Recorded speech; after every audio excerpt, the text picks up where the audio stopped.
Jean chapitre 5.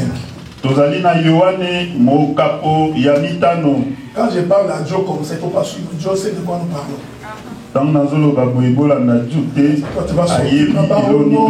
Frère Joe, non, Joe comprend. Qui paye à eux? Regarde ce qui te regarde. Jean chapitre 5. Nous allons commencer par le premier verset. Après cela, il y eut une fête des Juifs et Jésus monta à Jérusalem.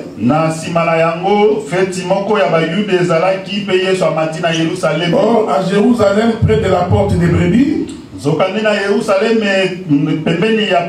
y avait une piscine qui s'appelait en hébreu Bethesda.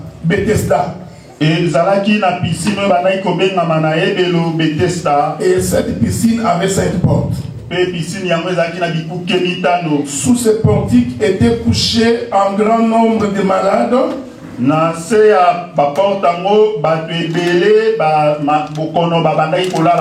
des aveugles, des boiteux, ou qui attendaient le mouvement de l'eau. Un ange descendait de temps en temps dans la piscine,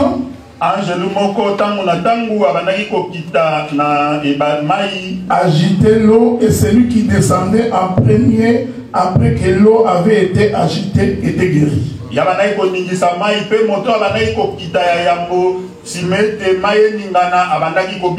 Quelle que fût sa maladie. Là se trouvait un homme malade depuis 38 ans.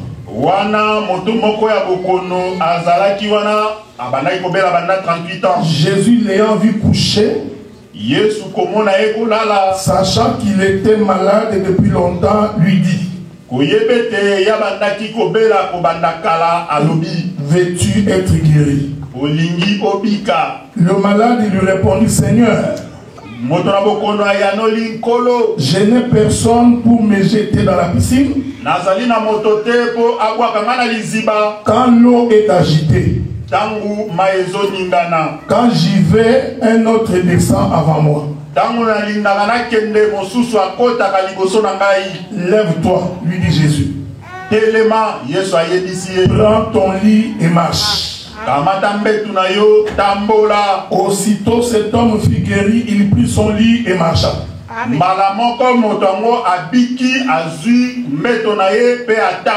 Je vais prendre le verset 11. Il leur répondit: celui qui m'a guéri m'a dit, prends ton lit et marche. Il lui demandait: quel est cet homme qui t'a dit de prendre ton lit et de marcher? Je vais sauter. Verset 14. Depuis, Jésus le trouva dans le temple et lui dit: voici, tu as été guéri, ne pêche plus, de peur qu'il ne t'arrive quelque chose de pire. Que le Seigneur vous bénisse. Nous allons nous asseoir.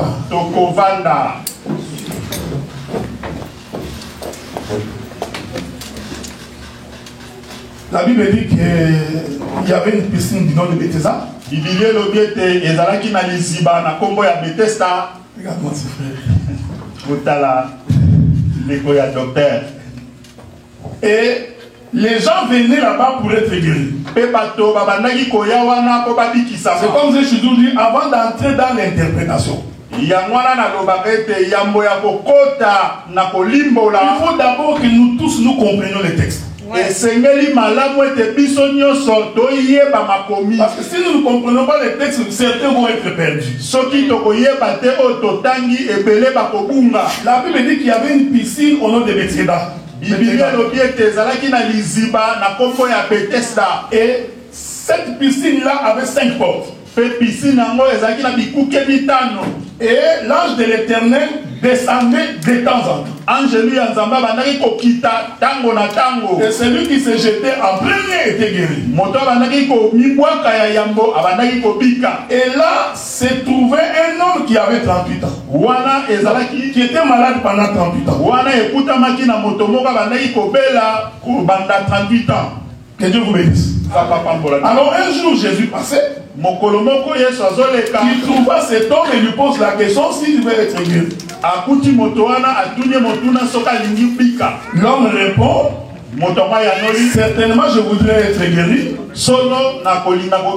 Mais il se pose un problème ici. Comme je suis un paralytique, avant que je ne me jette dans l'eau, quelqu'un d'autre se jette avant moi. Et je n'ai personne pour m'aider afin que je rentre dans l'eau en premier. Alors Jésus lui dit, prends ton lit, lève-toi et marche. Que Dieu vous bénisse. C'était un jour de sabbat. Or la Bible dit que le jour de sabbat c'est un jour de repos. C'est-à-dire que tout celui qui est chargé doit se reposer au jour de sabbat. Dieu vous bénisse. C'est pourquoi Jésus dit, vous tous qui êtes chargés et fatigués, venez à moi. Et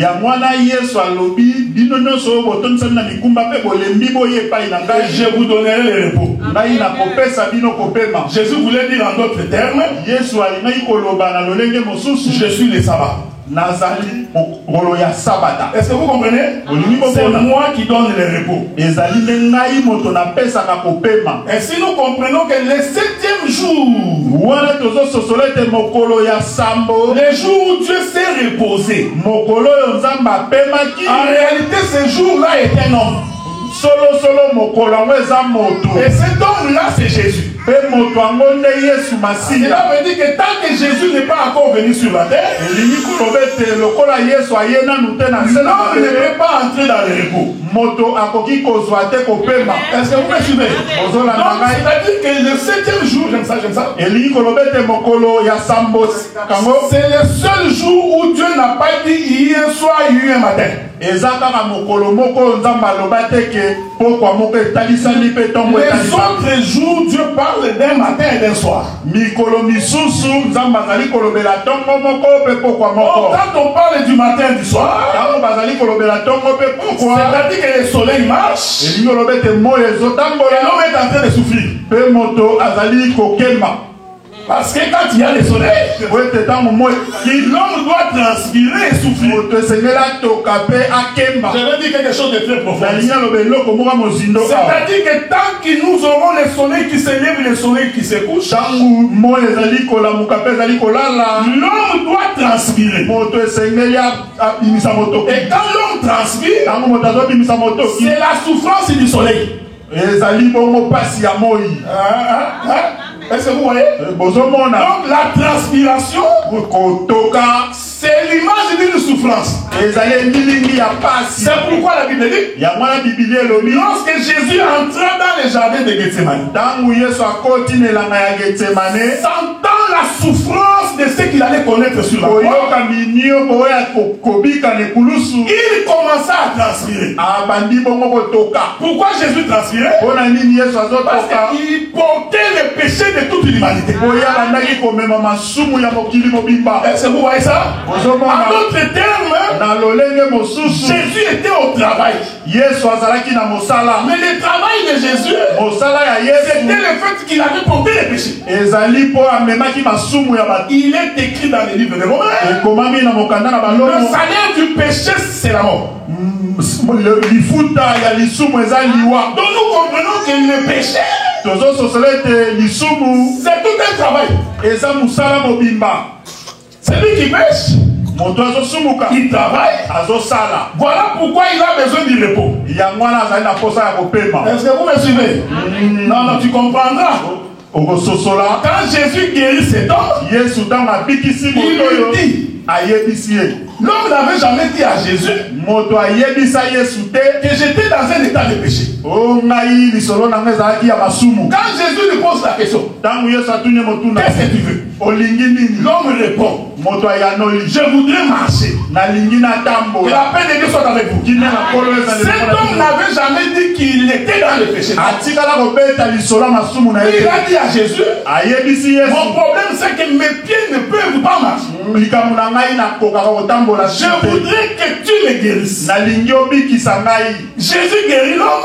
Lorsqu'il le croise dans le temple, il lui dit ceci: si tu veux préserver ta guérison, ne pêche plus. Ah, j'ai compris. Être un paralytique, c'est quelqu'un qui est dans un état de péché. Est-ce que vous me suivez?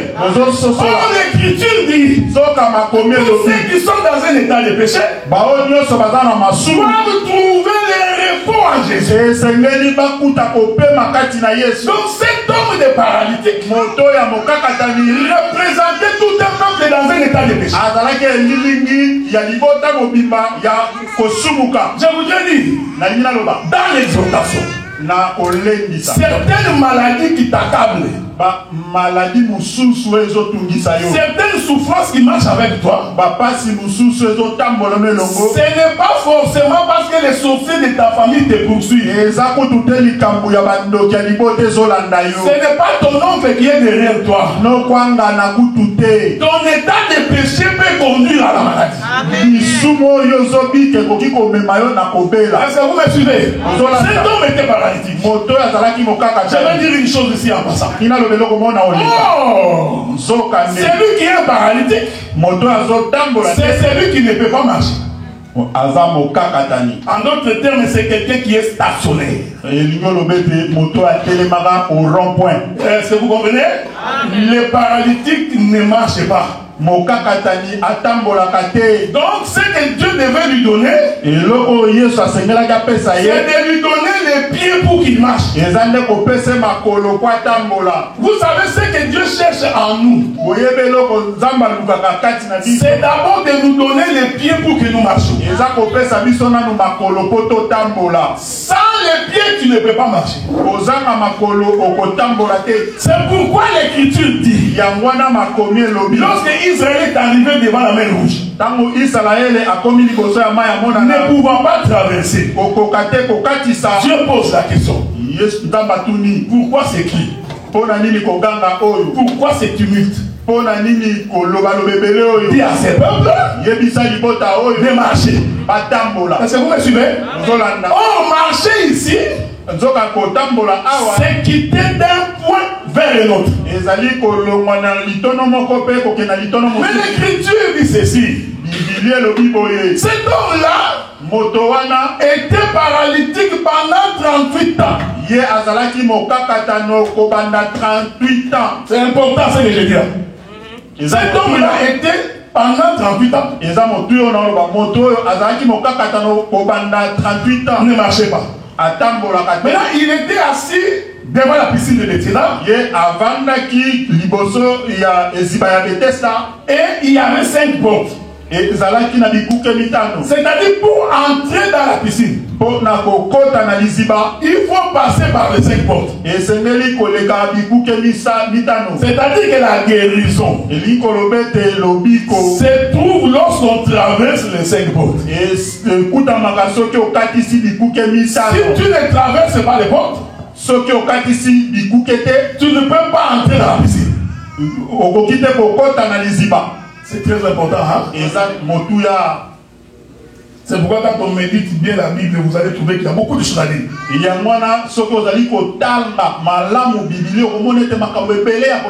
la guérison se trouve en passant par les 5 portes. Mais ici, la Bible dit que c'est le plus fort qui obtenait la guérison avant. Ce n'est pas pour rien que Jésus était venu là-bas. C'est-à-dire qu'à l'époque de cette piscine-là, pour être sauvé, ça dépend de ta force. Et qui peut makasi na yo. Si tu es un homme fort, tu seras sauvé. Que Dieu vous bénisse. Oh, le paralytique, lui, n'avait personne pour l'aider. Et il n'avait aucune force pour se jeter lui-même dans l'eau. J'aime ce que cet homme dit. Le paralytique dit: je n'ai personne qui est capable de me jeter dans l'eau. Donc le paralytique avait compris. Pour que je tombe dans cette eau, il faut que quelqu'un puisse m'aider. Est-ce que vous me suivez? S'il n'y a personne, je ne peux pas être sauvé. Ici je voudrais dire, c'est-à-dire qu'il n'y a qu'une seule personne qui peut t'amener au salut.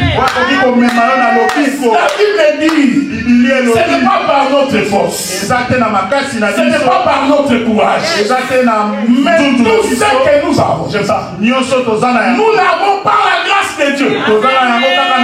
Si tu es en bonne santé, ce n'est pas parce que tu fais le sport, ce n'est pas parce que tu manges des bilolo.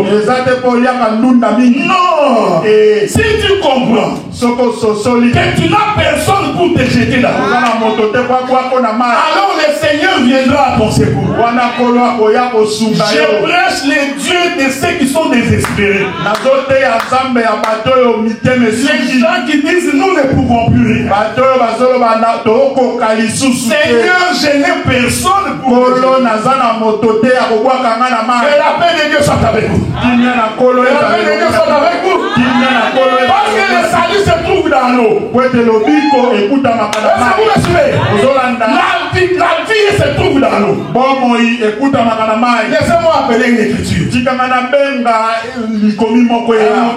Moïse. Je vais l'appeler, je vais rentrer vite dans le sujet.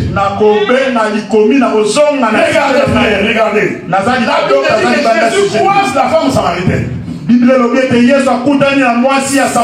dans un puits d'eau.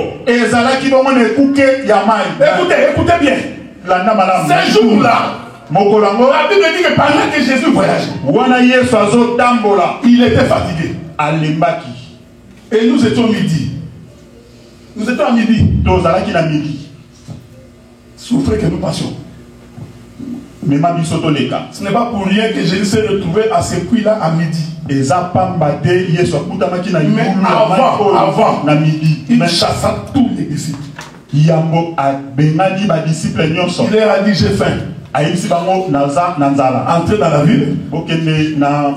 Allez me trouver à manger. Vous savez, j'étais en train de méditer la Bible.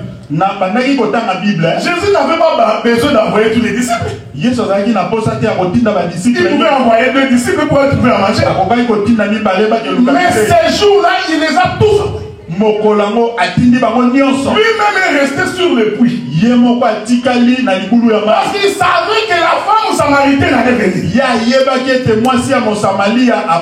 quand la femme samaritaine arrive, Jésus était seul avec cette femme. Même les disciples l'ont soupçonné. Parce que quand ils sont revenus avec la nourriture, Jésus leur dit: ma nourriture, c'est de faire la volonté de mon Père. Mais cet homme nous avait dit qu'il avait fait.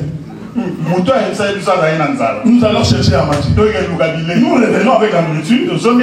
Lui nous dit que sa nourriture, c'est de faire la volonté de son Père. Pendant ce temps, nous les croisons avec une femme. Il est merveilleux. Nous comprenons que cette femme samaritaine représente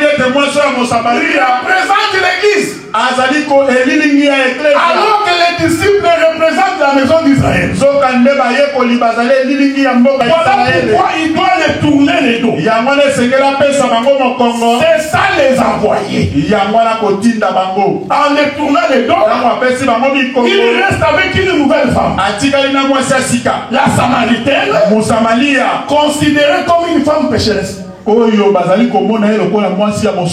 que cette femme-là était pécheresse. Est-ce que vous me suivez? J'explique le puits d'eau. Pourquoi on devait se jeter dans la piscine? Jésus commence la drague. Parce que j'étais fort dans le cœur. Ces jours-là, Jésus draguait la femme samaritaine. Est-ce que vous me suivez? Il était en train de draguer cette femme. Moi, j'ai toujours dit qu'un vrai homme doit être un bon dragueur. Il faut apprendre à parler. On ne peut séduire une femme que par la parole. Parce que c'est au travers de la parole que Jésus nous a séduits. C'est pourquoi quand l'église n'a pas la parole, le peuple ne peut pas être séduit. Les gens ne viennent pas à l'église parce que vous êtes habitués. Les gens ne viennent pas à l'église parce que vous chantez bien. Les gens ne viennent pas à l'église parce que vous sortez du même village. Ils viennent à l'église parce qu'il y a un homme qui est capable de la draguer.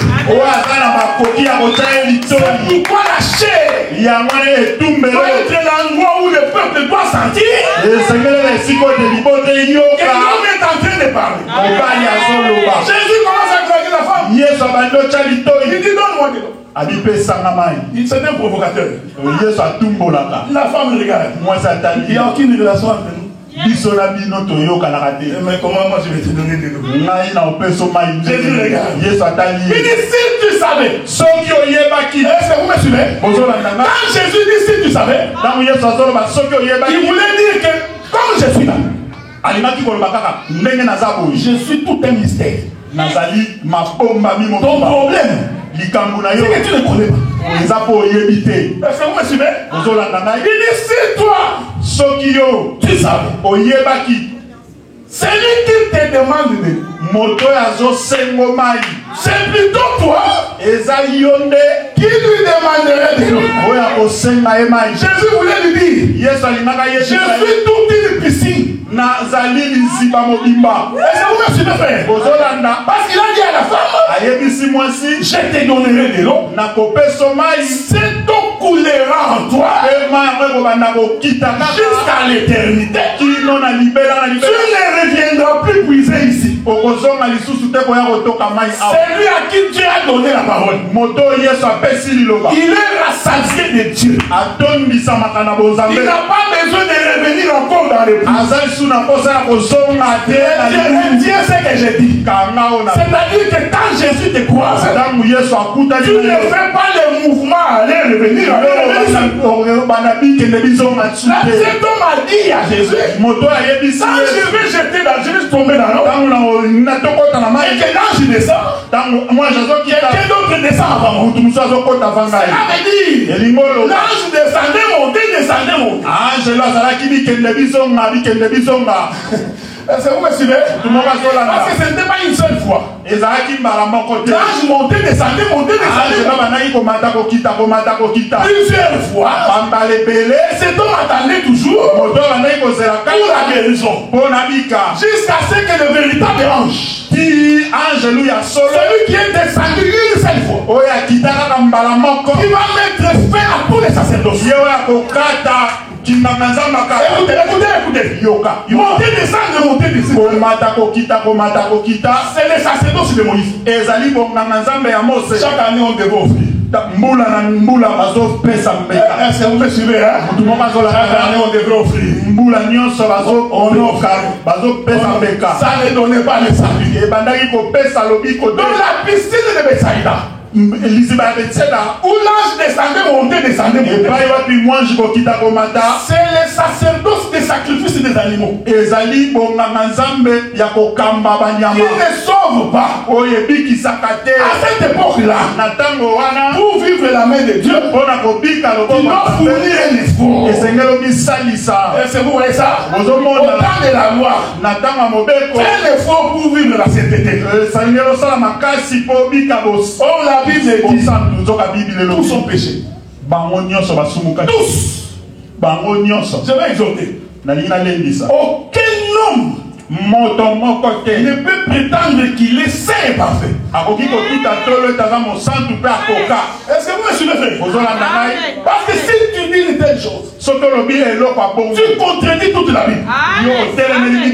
C'est que nous sommes, nous ne sommes pas Jésus-Christ. Si je vis debout et que je ne tombe pas, sache que c'est l'Éternel qui me donne la force. Mais celui qui tombe, sache que Dieu ne lui a pas encore donné la force. Voilà quand on a les regards du pasteur et que nous voyons une brebis tomber, le pasteur doit invoquer celui qui donne la force. Il dit, toi, maître de toute capacité, aide cette soeur à vivre ta parole. Est-ce que vous me suivez? C'est le regard de la compassion. C'est celui qui n'a plus de force. Alors Jésus lui dit, si tu savais, tu ne viendrais plus à cette piscine. Parce que l'eau que tu prends dans la piscine n'étanche pas ta soif. Il y a de l'eau. Quand tu bois, la soif ne finit pas. Bidon à 5 litres. Dès qu'il y a le soleil, un autre bidon de 5 litres. Quand il y a encore le soleil, la soif ne finit pas. Je suis en train de parler au fils des prophètes. Il y a des paroles qui n'amènent pas à la conversion, qui ne donnent pas la repentance. Cette parole n'étanche pas ta soif. Tu n'écoutes mais rien. Oh mon Dieu est bon. Il va te bénir. Dieu est bon. Tu auras les maisons. Dieu est bon. Tu seras sauvé. Ça c'est bien. Mais ça ne va pas étancher ta soif du péché. Pour que la soif du péché cesse en toi, il faut que tu t'identifies à la mort de Jésus. Et tu acceptes de mourir au péché. Jésus continue la blague. La femme dit, hein? Tu as eu l'eau quand tu me donnes. Je ne reviendrai plus. Donne-moi cette eau. Alors Jésus lui pose la question. Est-ce que vous me suivez? Amen. Appelle-moi ton mari. La femme répond qu'elle a pénétré son avec. Parce que vous savez, frère, ce qui donne le calme à une femme, c'est l'homme. Je disais à une soeur, arrête les grimaces. Les soeurs que vous voyez, la finalité de sa prière sur la terre, c'est trouver un homme. Et vous allez voir, même si elle travaille, mais trouver un homme doit être sa préoccupation. Parce qu'il sait que dès que je trouve un homme, je suis en paix. En d'autres termes, dès que j'ai un homme, ma soif va finir. Est-ce que vous me suivez? Je dis ces choses par rapport à Christ et à l'église. C'est-à-dire que tous les temps que les prophètes venaient là, la femme de Jésus n'était pas en paix. Parce qu'il cherchait le véritable époux. Donc les anges là qui descendaient, l'ange qui descendait, qui montait, c'est la dispensation des prophètes. Les prophètes sont venus plusieurs fois. L'homme n'a pas été sauvé. Est-ce que vous voyez ça, frère? Jusqu'à ce que lui-même est arrivé. La Bible dit, les prophètes ont prophétisé jusqu'à Jean. Jean est le dernier premier prophète. Yohane nde mosakoli ya suka. Et lui quand j'entre, tango Yohane akoti, il dit c'est fini. alobi ete tosuka. Je vous présente l'agneau de Dieu. Nazolakisa bino mwana na pate na Nzambe. C'est lui qui ôte le péché du monde. Oyo azali kolongola masumu mokili. Écoutez. Yoka. Mais Jean quand il baptisait, tango Yohane azobati, qu'est-ce qu'il disait? alobaki ni Répandez-vous. bobongwana. Est-ce que vous me suivez? Tout arbre qui ne produit pas de fruits, nzete nyonso ezobota mbuma te. on prendra la cognée, on mettra la racine. akoka epasola bakokata et on les coupera. mpe bakokata yango. Maintenant, Jean-Baptiste Yohane mobali prêchait la repentance. abandaki koteya kobongwana Mais étonnamment, na kokamwa quand il voit Jésus, ntango amoni il Yesu dit, alobi jusque là, le péché n'est pas encore ôté. kino sikoyo lisumu nano elongwe. Je voudrais dire, nalingaki nano avant que Jésus ne vienne, ayambo ete Yesu aya personne ne s'était repenti. moto moko te abongwanaka. Personne moto moko ne te s'était repenti avant Jésus. abongwana avant Yesu. Ce n'est pas moi. ezanga te. Ne me tuez pas. bobomanga te. J'ai l'appui de l'écriture. nazali na lisungi ya makomi. La Bible dit, bibili elobi la repentance doit se prêcher kobongwana esengeli eteyama au nom de Jésus-Christ. na kombo ya Yesu. C'est-à-dire qu'avant Jésus-Christ, elingi koloba ete yambo ya il Yesu n'était qu'un semblant de repentance. ezalaki kaka mwa bipale ya kobongwana. Donc les anges là qui descendaient baangelo babandaki kokita n'étaient que les semblants de la guérison. bazalaki kaka bipale ya kobika. Jésus dit, Yesu alobi tu as dit vrai, olobi ya solo que tu n'as pas de mari. ozangi mobali. J'aime Jésus. Hein? nalinga Yesu Il lui dit, ayebisi ye tu en avais 5. ozali na bango mitano. Donc cette femme-là, mwasi oyo c'était une femme qui avait 5 mari. azalaki mwasi azalaki na mibali mitano. Jésus le regarde. Yesu atali ye Celui que tu as maintenant là, oyo oza nde sikoyo n'est pas le tien non plus. ye baza ya yo te. Ah donc il y en a 6. akomi na bango C'est 6 la paix de Dieu soit avec vous. kine na nkolo Est-ce que vous me suivez? Hein? ozolandanga malamu. Je ne dis pas des choses au hasard. nazoloba bilobela te. Amen. Tu en avais 5. ozalaki na mitano.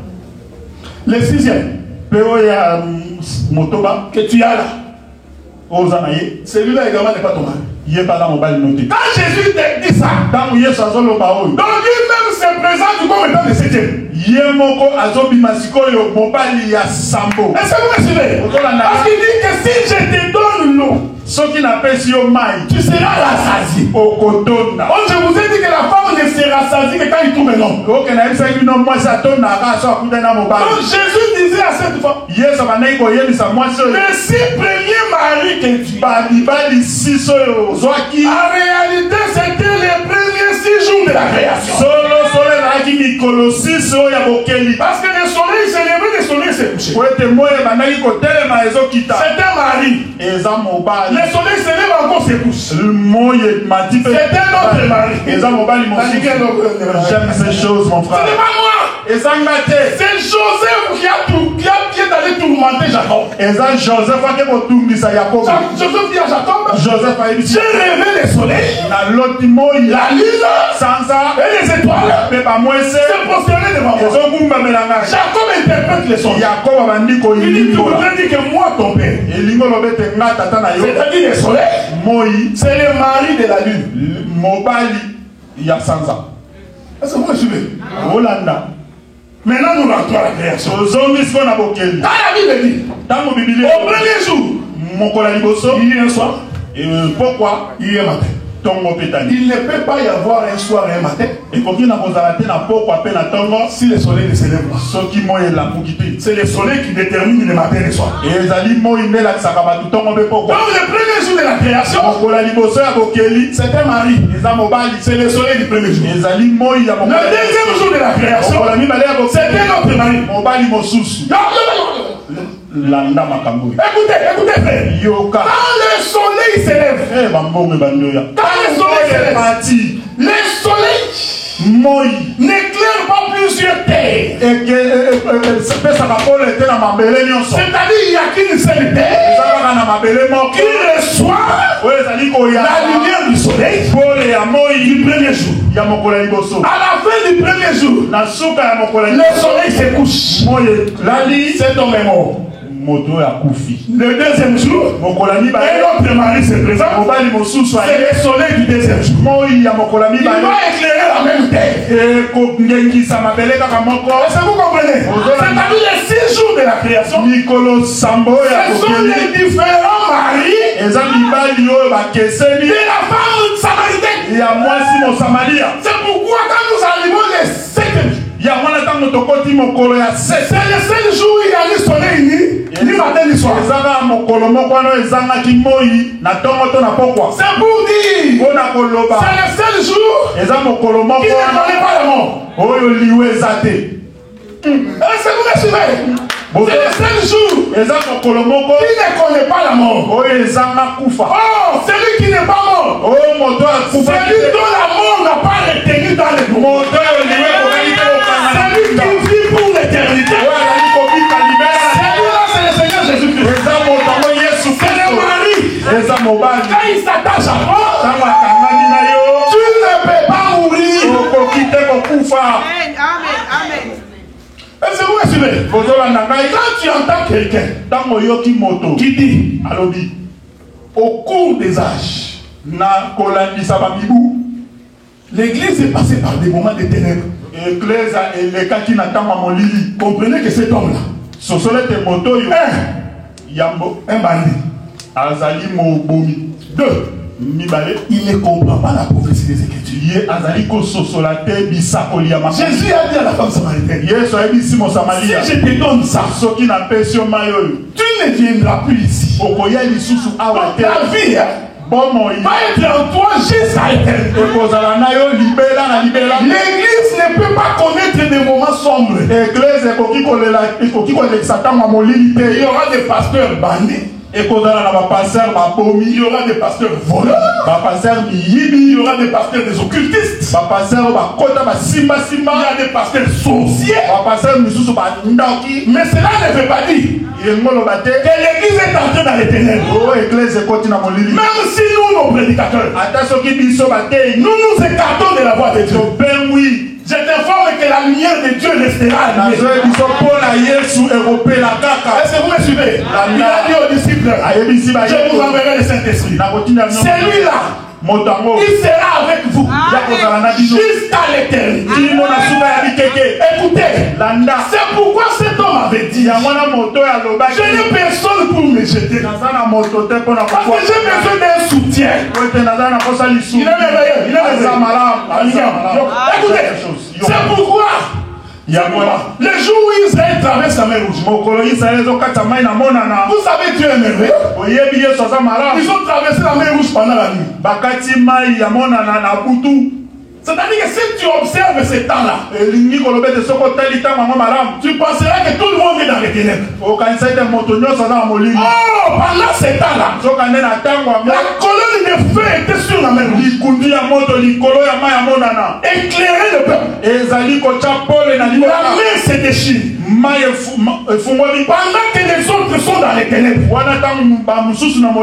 Israël traverse dans la lumière. Est-ce que vous me suivez? C'est pourquoi Jésus dit, même pendant la nuit, vous marchez comme si vous marchez les jours. Parce que vous savez. C'est pourquoi je comprends pourquoi la lune apparaît la nuit. Pourquoi la lune apparaît la nuit? Parce que la nuit il y a les ténèbres. Mais la lune, elle porte la lumière du soleil. Est-ce que vous me suivez? Quand le monde est dans les ténèbres, l'église est éclairée. L'église ne peut pas connaître les ténèbres. Je voudrais dire à quelqu'un, ta foi dépend de celui qui t'a appelé. Il ne dépend pas de l'homme, ni d'un prédicateur. Ta foi dépend de celui qui t'a appelé. Cette foi restera allumée. C'est-à-dire, Job avait raison de dire, il dit même si la chair abandonné mon corps, et il ne me restera que le zoo. J'aime ces choses. Job avait compris que les eaux Mikoua. C'est ça la lumière. Yamwana de Pole. Parce que c'est ce qui lui a donné l'espérance. Yamwana de Pessi et Likia. Tant que j'aurai les os, je sais que la chair va naître. C'est-à-dire les os. C'est l'espérance. Nous pouvons tout perdre, frère. On peut perdre nos maris, nos femmes, nos enfants peuvent mourir. Mais il y a une chose que nous n'allons pas perdre. C'est l'espérance en Jésus-Christ. La personne ne peut nous ôter. Ce sont les os. Alléluia. Écoutez, Dieu regarde un prophète. Il montre les os à un prophète. Il lui pose la question. Est-ce que ces os? Répandons la chair. Les prophètes regardent Dieu. Il dit Dieu, il n'y a que toi qui sais. Toi tu sais. Je voudrais dire à quelqu'un ce matin, il n'y a que Dieu qui connaît ta situation. Il n'y a que Dieu qui connaît ton problème. Nous pouvons compatir avec toi. Nous pouvons venir pleurer avec toi. Mais nous n'allons jamais t'apporter la consolation. C'est lui qui apporte la vraie consolation. C'est seulement l'éternel Dieu. Cet homme a dit, je n'ai personne qui est capable de me jeter dans l'eau. Jésus lui dit, aujourd'hui, je vais te jeter dans l'eau. Parce que c'est lui qui s'est promené là. C'est toute une piscine. Est-ce que vous me suivez? C'est tout un fleuve. Spirituellement, cet homme-là a été plongé en Jésus. Jésus lui disait, la piscine que tu vois là n'est qu'une ombre de la vraie piscine. Cette piscine qui marche.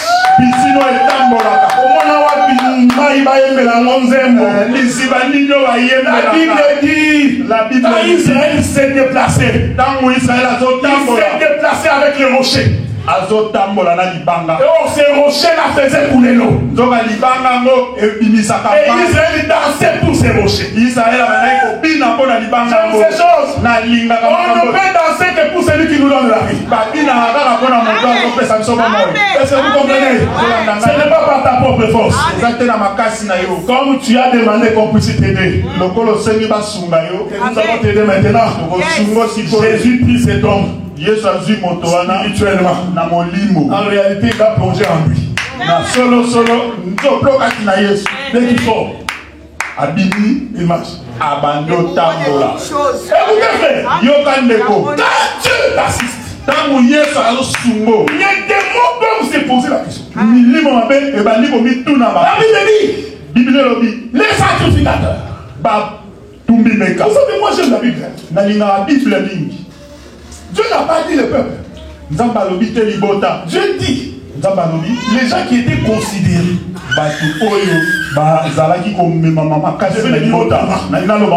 Les pasteurs, les docteurs, les prophètes. Parce que si je m'arrête sur mon pasteur, toi tu as les yeux sur le pasteur Marcel. Moi j'ajoute les docteurs. Pour que vous me regardiez aussi. Est-ce que vous me suivez?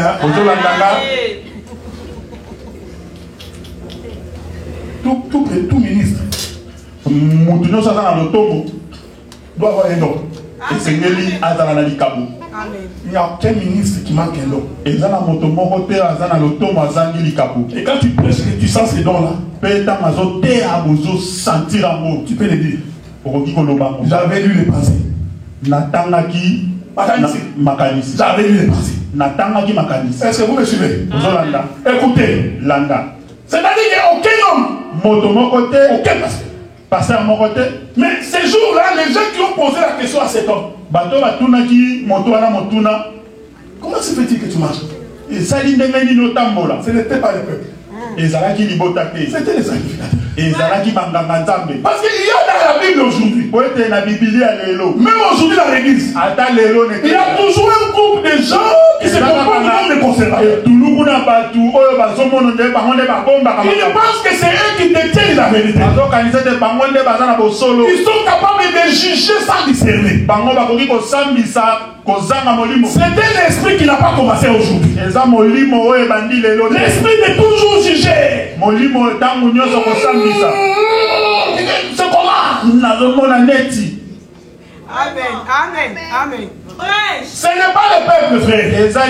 Les sacrificateurs. Toi, comment tu marches? Et moi, je ne sais pas.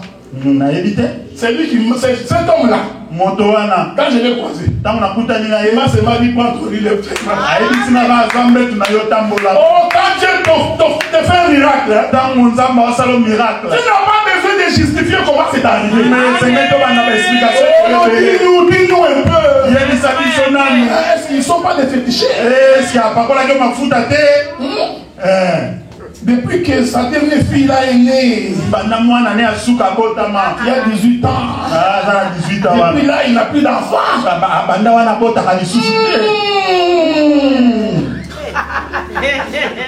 J'aime ça.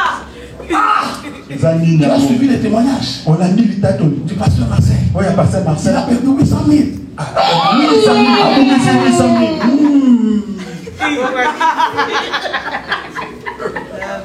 Il pose la question.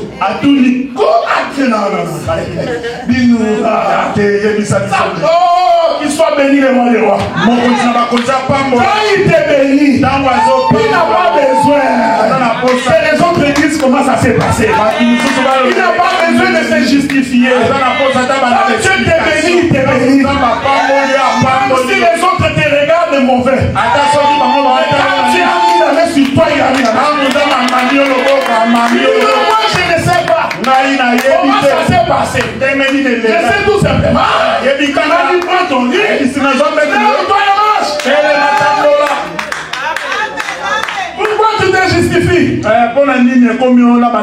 Pourquoi tu es dans un tribunal? Il ne peut pas te lever. Parce que c'est le jour de sabbat. Oh, il ne comprenait pas. C'est lui qui a fait le miracle. Lui-même, c'est le sabbat. Voilà pourquoi il peut guérir les jours. Est-ce que vous me suivez?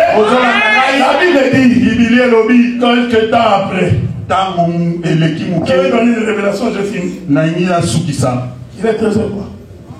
Je finis dans 5 minutes. Si je continue, vous allez être distrait, je vais entrer dans autre chose. J'ai fini mon message. Quelques temps après, Jésus croise cet homme-là au temple. Est-ce que vous me suivez? Après l'avoir guéri, lui qui était un paralytique, mais pour les croiser, il les croise au temple. C'est-à-dire que quand Jésus a donné les pieds à cet homme, les pieds lui ont servi pour aller au temple. Je dis à quelqu'un, quand Dieu te soutient, quand il te donne la vie, c'est pour que tu marches dans la sainteté.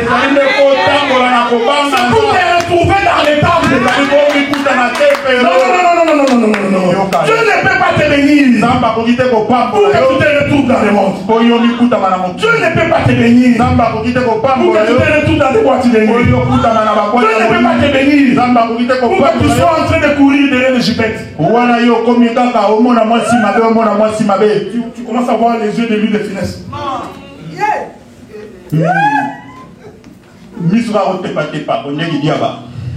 Vous savez, voilà pourquoi nous faisons un effort de vivre simplement.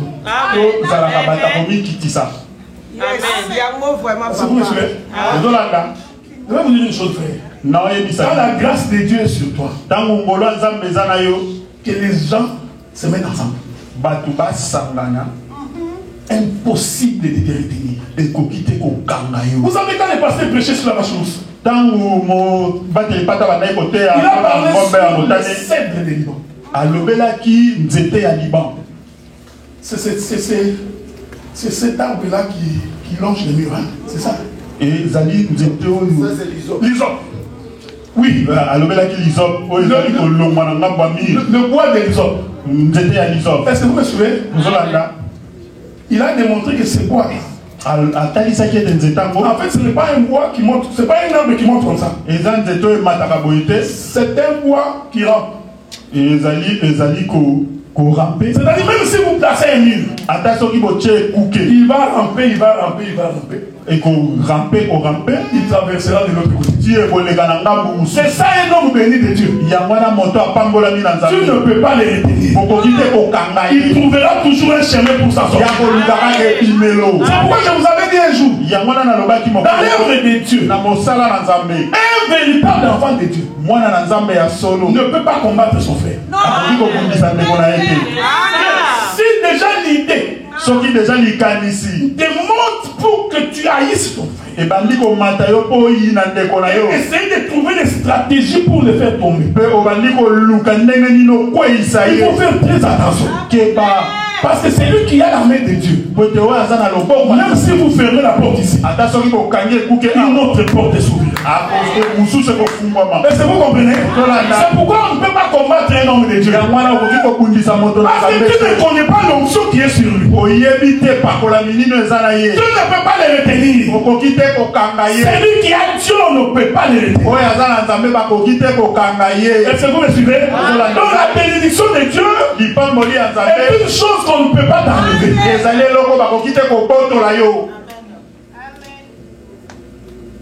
Bon. 38 ans. Azana 38 ans. Vous pensez que j'ai oublié? Vous pensez que moi je ne fais pas comme toi.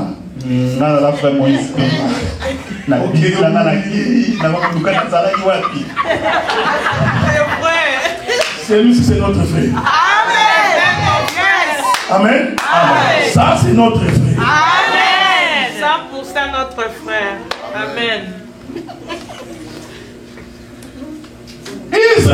Israël a marché avec Dieu pendant 38 ans avant de traverser. 38 ans, Pasteur, tu peux me trouver ce verset-là? Je suis en train de chercher ce verset-là. Cherchez-moi ce verset-là. Où Israël a marché. On va lire ça un peu, on va finir. Je connais que les versets existent, mais je ne l'ai pas en tête. Trouvez-le-moi, 38. Parce que tout est à témoin des jours, témoin des jours,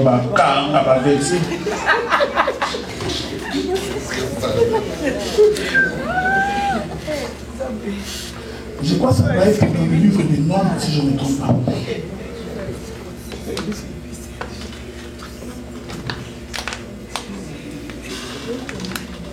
J'entends, moi je n'ai pas les versets. Je sais que ça existe. Mais voyons un peu Deutéronome 2.14. Voilà, Deutéronome 2.14, hein? Je savais qu'il doit se trouver dans Deutéronome. Allons voir ça. Deutéronome 2.14. Souffrez. Deutéronome chapitre 2. Ah! Que Dieu te bénisse. Amen. Prenez Deutéronome chapitre 2, verset 4. Je vais commencer par le verset 13. Maintenant, levez-vous. Est-ce que vous me suivez là? Je suis en train de célébrer le mariage. Moi-même, je me sens bien. Parce que j'ai senti que je suis dans le chemin. Parce que Jésus avait dit à cet homme, lève-toi. Et cet homme-là avait 38 ans de maladie. Deutéronome chapitre 2, verset 13. Dieu parle à Israël. Maintenant, levez-vous. Passez les torrents des Zéret. Nous passons les torrents des Zéret. Verset 14. Les temps que durèrent nos marches Tangu oyo kotambola na biso bikaki de Kades à Barnea, kolanda na Kades tina Barnea au passage du torrent des Zéred, kolekama ya Zereb fille de 38 ans. ezalaki ya tuku misato na mwambe Jusqu'à ce que toute la génération de guerre, les hommes de guerre, kino badikeke nyonso ya bato ya bitumba est disparu au milieu des camps. Et sili na kati ya mangomba comme l'Éternel l'avait dit. Lokola nzamba lobaki yango. Que Dieu vous bénisse. Nzamba pambola. Dieu marche avec Israël. Nzamba zotambola na Israël. Quand Dieu demande à Israël de traverser, la Bible dit qu'ils sont restés dans ces camps-là pendant 38 ans. C'est-à-dire que pendant 38 ans, Israël stationné. Est-ce que vous me suivez? Cet homme-là n'avait pas les pieds pendant 38 ans. Il représentait aussi la maison d'Israël. Qui est resté pendant 38 ans dans un camp. Après 38 ans, Dieu leur dit, maintenant levez-vous. Donc nous comprenons, avant de s'élever, Israël était assis par terre. Est-ce que vous me suivez? Donc tu ne peux pas t'élever si tu n'es pas assis. C'est ça le paralytique de 38 ans qui était assis. Donc il représentait la maison d'Israël qui n'avait pas les pieds pendant 38 ans. Mais quand Jésus le croise, cet homme change de costume. Il n'est plus Israël, il devient l'église. Parce que nous, l'église, Dieu nous a donné les pieds pour marcher. Est-ce que vous me suivez? Mais pour entrer dans la piscine, il faut passer par les 5 portiques. Je vais vider ma casserole. Est-ce que vous me suivez? Je voudrais vider ma casserole. Quand vous lisez votre Bible, vous allez remarquer que les 5 premiers livres de Moïse représentaient toute la pensée de Dieu. Est-ce que vous me comprenez? C'est Moïse qui a écrit Genèse, Exode, Lévitique, Nombre, Deutéronome. En d'autres termes, c'est lui qui a apporté la parole à Israël. C'est Moïse. Et il a apporté ça par les 5 livres. Est-ce que vous me suivez? Je suis les 5 portiques. Nazo expliquer pour entrer dans la piscine. David veut combattre Goliath. Il va dans un torrent. Il ramasse 5 pieds. Mais pour tuer Goliath, une seule pierre. Un devoir à domicile. Qu'est-il a devenu des 4 autres pieds? Jésus vient. Il veut multiplier les pains. Il récupère 5 pains. Il multiplie. Et il donne le pain.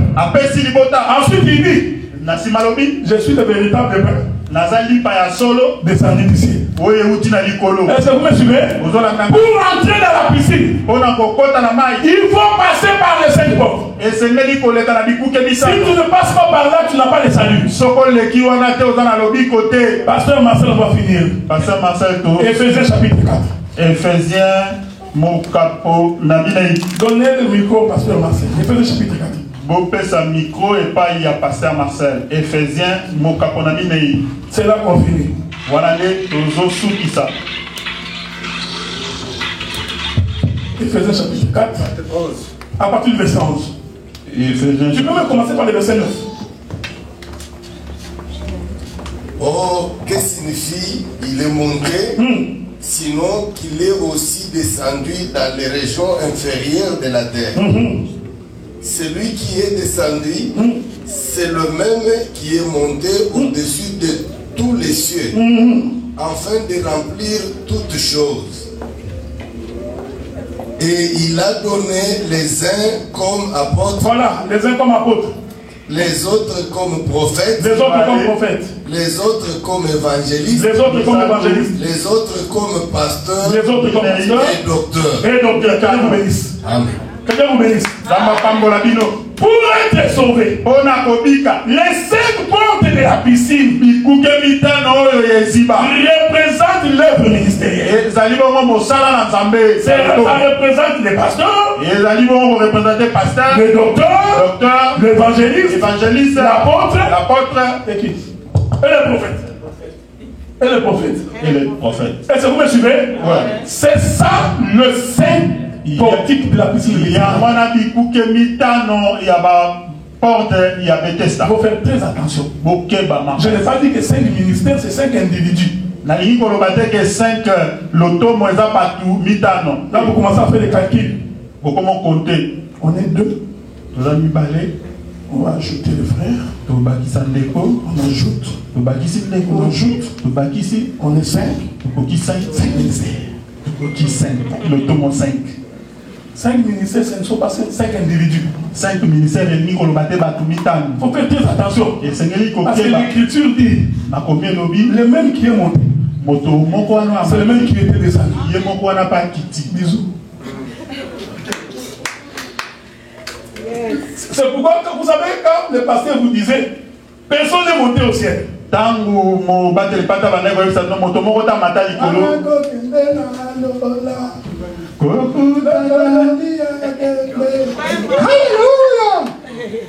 Des fois ça vous énerve, mais parce que toi tu penses que comme Élie est monté là, c'est ça l'eau là. Alors que l'écriture dit personne n'est monté au ciel. Si ce n'est que celui qui est descendu. Si tu n'as pas l'explication, mais là où Élie est parti, nous te demandons de rester calme. Parce que s'il était parti, il n'allait pas réapparaître sur la montagne de transfiguration. Le même qui est descendu, c'est le même qui est monté. Pas deux, une. Est-ce que vous me suivez? Pas deux, une. Maintenant en montant, il fait les dons. S'il n'était pas monté, pas les dons. Ces choses me font les si la vapeur ne monte pas, si la vapeur ne monte pas, la pluie ne peut pas tomber. C'est-à-dire, pour qu'il y ait la pluie, il faut que la vapeur monte. Le même qui est descendu. Oh, la vapeur, c'est la pluie d'abord qui était descendue. Est-ce que vous me suivez? Faites attention. Quand la pluie descend, pour remonter, il ne peut plus remonter comme la pluie. Parce que la pluie ne peut pas monter. Il faut qu'il change les corps. Il faut que la pluie prenne un corps léger qui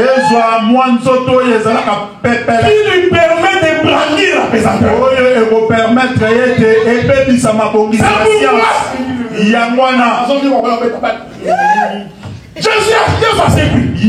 Jésus-Christ ressuscite. La femme, une femme veut la toucher. Jésus est mort. Ne le touche pas. Parce que les corps que je porte maintenant, ce n'est pas le même corps que j'avais quand j'étais avec. Est-ce que vous me suivez? Bon, parce que dans le là, si c'était. C'est pourquoi les jours où Jésus monte, les disciples devaient être là. Le voir comment il monte. Parce qu'en montant, il fait des dons aux hommes. C'est-à-dire l'apôtre, le prophète, les pasteurs, les docteurs, l'évangéliste. En réalité, c'est seulement Christ. Amen. Est-ce que vous suivez? Tous les autres, nous sommes comme. Les vrais, c'est le Seigneur Jésus. Est-ce qu'on peut acclamer le Seigneur?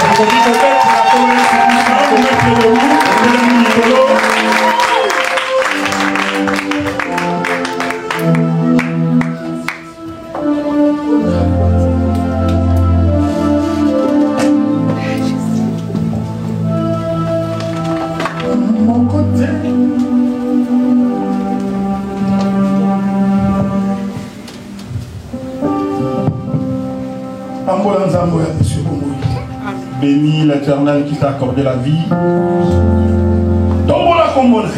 Élève son nom. Sa mort t'a accordé la vie. Sa mort t'a sauvé. Mon côté